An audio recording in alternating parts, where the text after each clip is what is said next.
Hello students, हम लोग cell पढ़ रहे थे। सेल पढ़ने में हम लोग जो है प्रोकैरियोटिक सेल पढ़ रहे थे।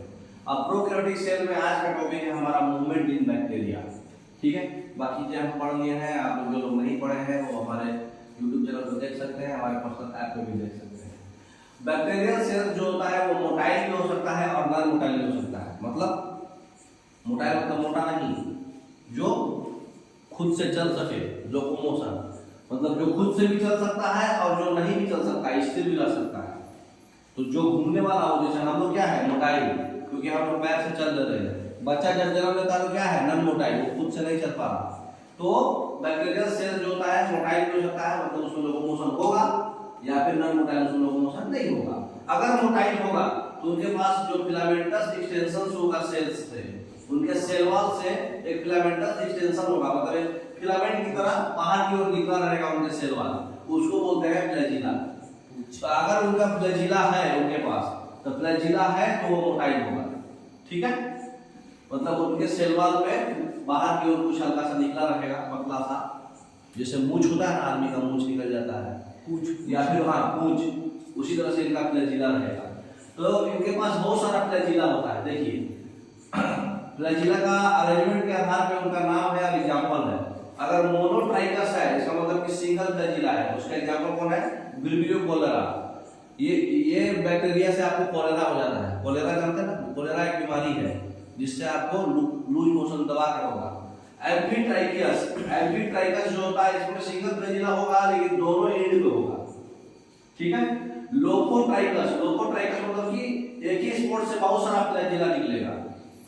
ठीक है, मतलब इसको आप समझिए कि जैसे हमारा ओठ पे ऊपर मूंछ निकलना, एक ही स्पॉट से बहुत सारा मूंछ निकल गया।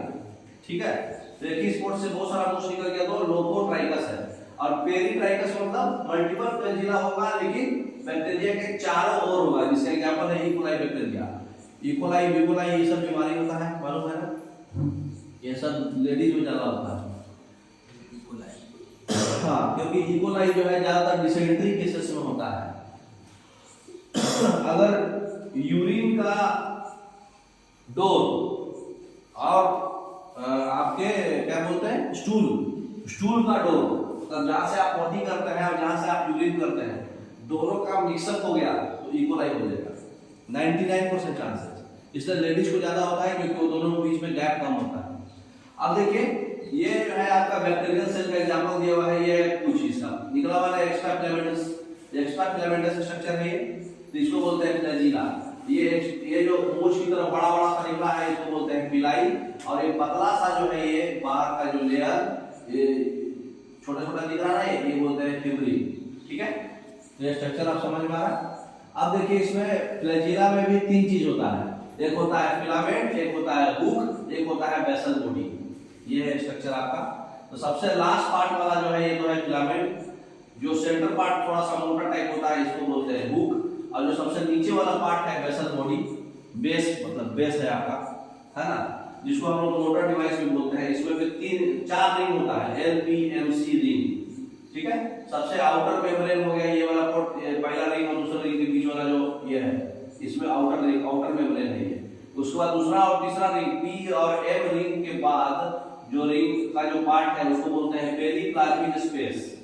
ठीक है, और सबसे लास्ट दोनों रिंग का जो बीच का स्पेस है रॉड, इसको बोलते हैं साइटोप्लाज्मिक मेम्ब्रेन।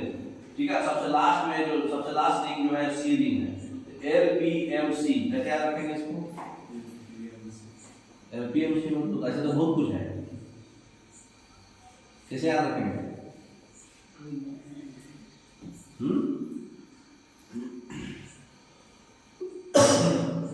लो पकड़ के मुंह में चबाओ।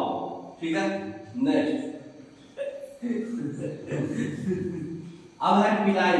पिलाई क्या है? एक इलोंगेटेड ट्यूबुलर स्ट्रक्चर है जो प्रोटीन से बनता है, जिस प्रोटीन का नाम क्या है?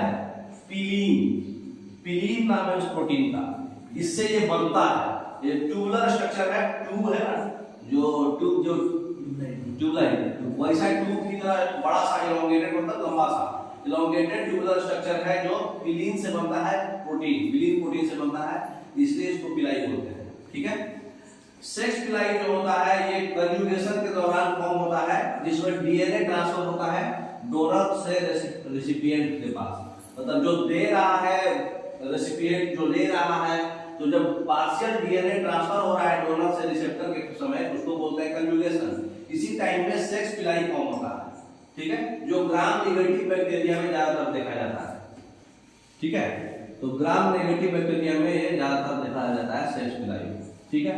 अब आ जाइए फिमरी। फिमरी क्या होता है? पिलाई खाली याद रखना है कि कौन सा प्रोटीन से बनता है, पिलिन प्रोटीन से। अब फिमरी क्या होता है? फिमरी एक स्मॉल ब्रिसल लाइक फाइबर है जो स्प्राउट हो जाता है सेल से बाहर। स्प्राउट समझ में आ रहा है? कभी चना को आप पानी में भिगोगे या फिर मूंग को पानी में भिगोगे तो एक अंकुर टाइप निकल जाता है ना उसका एक्स्ट्रा व्हाइट व्हाइट, उसको बोलते हैं sprouting out of the cell, मतलब सेल से बाहर निकल गया। कभी कभी आप देखो होंगे आलू पोटैटो को भी थोड़ा थोड़ा निकल जाता है बहुत दिन रखे रखे, हाँ, उसी को बोलते हैं स्प्राउटिंग। ये मतलब ये सेल से थोड़ा थोड़ा बाहर निकल गया, अंकुरित हो गया ये, ठीक है। तो जो ब्रिसल लाइक फाइबर्स बन गया, समझ रहे? तो ये फिर इसी को बोलते हैं फिमरी। जो ये चना से निकल जाता है ना, एक्चुअली हम समझाने के लिए बोल रहे, चना नहीं है, बैक्टीरिया में वैसा निकल जाता है, ठीक है, उसको बोलते हैं फिमरी, ठीक है। अब फिमरी किस चीज से बनता है? फिमरीन प्रोटीन से। फिमरीन प्रोटीन से बना होता है। कुछ बैक्टीरिया में वो अटैक, मतलब ये जाना जाता है कि वो बैक्टीरिया को मतलब स्ट्रीम्स में, मतलब जब वो बैक्टीरिया बह रहा है, ठीक है, मतलब स्ट्रीम्स में रॉक्स कर रहा है और या फिर वॉश टिश्यू जिसके ऊपर वो जा रहा है, उसमें अटैच करने में फिमरी मदद करता है, ठीक है, अटैच होने में फिमरी मदद करता है वॉश टिश्यू में, ठीक है। नेक्स्ट, अब क्वेश्चन बताइए, सबसे longest portion of the bacteria जो एक्सटेंड होता है सेल सरफेस से बाहर की ओर, उसको क्या बोलते हैं? फिलामेंट। सबसे लंबा तो वही होगा जो बाहर जो फिगर देखे थे आप, ए ऑप्शन। नेक्स्ट, बैक्टीरिया जो है बहुत सारे अरेंजमेंट्स करता है, बहुत सारा रेंज है उसका नंबर ऑफ अरेंजमेंट्स में। बैक्टीरिया प्लाज्म जो है किस चीज से बना होता है? दो पार्ट है उसका, पिलाई और फिमरी। तीन पार्ट है, फिलामेंट, मूक और बेसमेंट। तीन पार्ट है, फिलामेंट साफ और बेसल बॉडी। तीन पार्ट है, फिलामेंट मूक और बेसल बॉडी। कौन सा होगा? सबसे लास्ट वाला है ना, फिलामेंट मूक और बेसल बॉडी, यही था ना, डी। अब इसका क्वेश्चन कुछ और हम देख लेते हैं, अभी यूकैरियोटिक सेल बाद में पढ़ेंगे, पहले क्वेश्चन देख लेते हैं। तो हमारा ये टॉपिक प्रोकैरियोटिक सेल कंप्लीट हो गया, मूवमेंट इन बैक्टीरिया भी कंप्लीट हो गया। अब हम लोग यूकैरियोटिक सेल जो है अगले क्लास में पढ़ेंगे। Okay, thank you.